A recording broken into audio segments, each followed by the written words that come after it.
सुधीजनी ज्ञानी गुणी मंडली आज मालिका वचन को आपण मानक स्वागत जनाऊँ। आज मालिका वचन रे आम आलोचना करिया जाऊँचे महापुरुष अच्युतानंदर मालिकार नाम है 64 पटल। ये 64 पटल रे विषय कौन ना अच्युतानंद महापुरुष कहले कहले रामचंद्र रे द्वादश गोपाल मान कहते हे मोर द्वादश गोपाल माने, हे मोर पंच महाजन माने, हे मोर प्रिय शिष्य रामचंद्र। कलिजुग शेष भाग रे जगन्नाथ महाप्रभुंकर शेष अवतार कलिकी अवतार हेब। शिष्य प्रशिष्य माने पचारे कले गुरुदेव कलिजुगर आयुष 4,32,000 वर्ष, द्वापर जुगर आयुष 8,64,000 वर्ष, त्रेतेया जुगर आयुष 12,96,000 वर्ष, सत्य जुगर आयुष 17,28,000 वर्ष। तेणु हे गुरुदेव कलिजुग शेष हे 4,32,000 वर्ष पर। अच्छा से समय जगन्नाथ शेष अवतार कलिकी अवतार होता नहीं नहीं राम रे ये कलिजुगर आयुष 4,32,000 वर्ष पर जो महामुनि व्यासदेव लिखिंट ये संपूर्ण कलिजुग 4,32,000 वर्ष भोग हो। कलिजुग शेषटी ता पूर्वर हो बहुत पूर्वर कलिजुग शेष हो ना केते पूर्वर हो ना पाप भारे आयो तोटी जीवा 5 सहस्रा कली भोग होइब। कलिजुगर आयुष 4,32,000 भोग पर जे कलिजुग शेष बना ता पूर्वर कलिजुग बहुत शेष होते पूर्वर ना 5,000 वर्ष कलिजुग भोग पर कलिजुग शेष हो। से समय जगन्नाथ महाप्रभुंर शेष अवतार कलिकी अवतार ये धराधाम अवतरित होते जन्म ग्रहण करते ना। हे गुरुदेव पाप जोगु जुगर आयुष कटिज कलिजुगर एत 4,32,000 वर्ष एत कटि जाए केवल 5,000 भोग बना ना। एमती कौन पाप हम जे कलिजुगर कि पाप हम आई पाप जो केते आयुष कलिजुगर कटो से पाप जो कलिजुगर केते आयुष कटो सेटा टिके बुझे कहतु। ज्ञानी गुणी मंडली महापुरुष अच्युतानंद बुझे से विषय आम आलोचना कर कौन कहले कहले क्षुदार्थ होई अतिथि प्रवेश होइले, क्षुदार्थ होई अतिथि प्रवेश होइले, 6,000 तुटई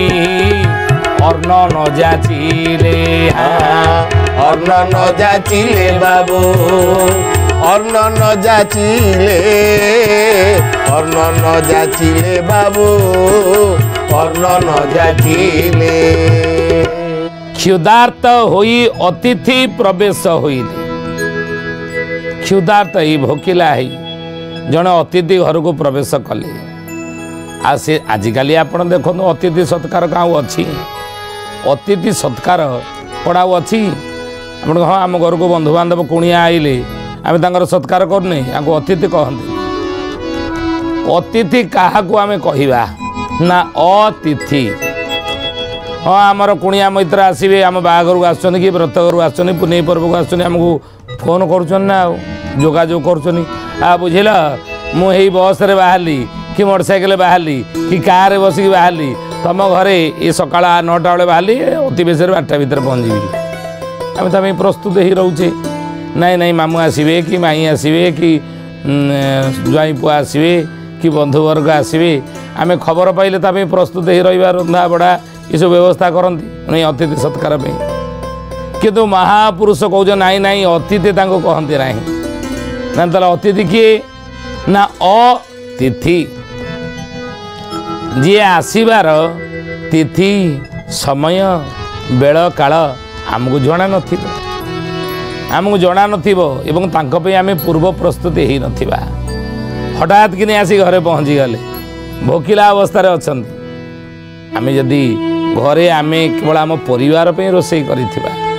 आम परिवार पे रंधा बड़ा करिथिबा आम परिवार पे खाद्य तैयारी करथिबा कि हे सुथी जानी महापुरुष अच्युतानंद कहउचंदी राम रे सी हेले अतिथि जी आसबार समय बेल किछि आमको जणा नथिबो एवं तांको आगमन विषय आम आगु सूचना पाई नथिबा आ तांको आसीबा विषय आमको सूचना आगु पाई मिली नथिबो हठात कि पहुँचले से समय आम खाइया प्रस्तुत होचे नहीं सी आसिक पहुँची गला आम आगे खाइया बाड़ी दबा तांको पे आगे खाइबा बाड़ी दबा आज्ञा बहुत बाट आसिले भोक जोर हो ना हाँ भोक हो ना आगे आप खाई नहीं तापर कथबार्ता हवा या ही अतिथि कहती भागवत से लिखिले कौन कहले कहले जे प्राणी अभ्यागत देखी वक्रवदने बुझे आखि राधे गोविंद गोविंद गोविंद पदुगाड़ुछि मकरंद समस्त पुण्यनाश तार से अंध संसार सागर राधे गोविंद गोविंद गोविंद पदुगाड़ुछि मकरंद आनंदे बोल हरि हरि हरि करिबे भवुखारी राधे गोविंद गोविंद गोविंद पदुगाड़ुछि मकरंद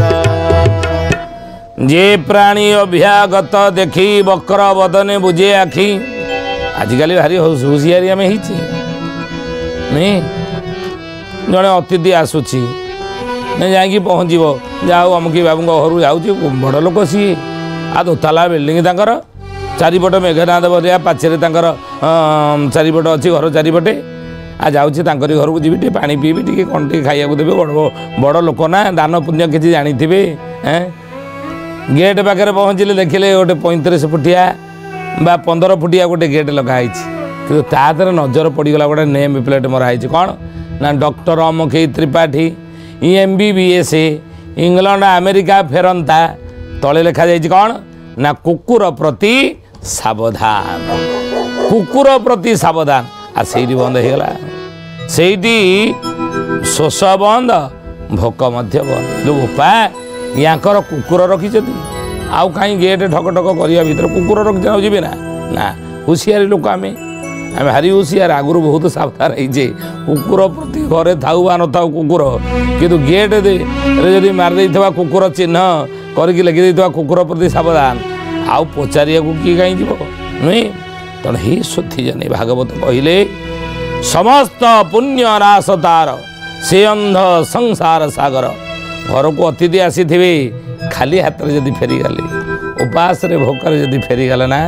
ताले सेठी जीवन में अर्जित जिधे पुण्य आम करना से संपूर्ण नाश हो जाए संपूर्ण पुण्य से शेष हो जाए बोलिए महापुरुष अच्युतानंद जी की जय बोले अतिथि जदि निराश हो गले ताले सेठी कलिजुग क्षय हम केते ना 6,000 तुटई अर्ण न जाचिले 6,000 वर्ष कलिजुगर आयुष क्षय हो जाए जानी हे ज्ञानी गुणी मंडली धर्मराज युधिष्ठिर परीक्षित को उपदेश दे जाइथिले केतेबेले ना जेतेबेले धर्मराज युधिष्ठिर पांडव आउ 4 भाई को संगरे धरी भीम अर्जुन नकुल सहदेव एवं निजर धर्मपत्नी द्रौपदी को संगरे धरी स्वर्गारोहण करिया को बाहरले जानीगले कलिर आगमन हो सारी सहदेव ठार चलिए पांडव 5 भाई द्रौपदी को संगरे धरी सदैव ज्ञानी गुणी मंडली पचारे कि ना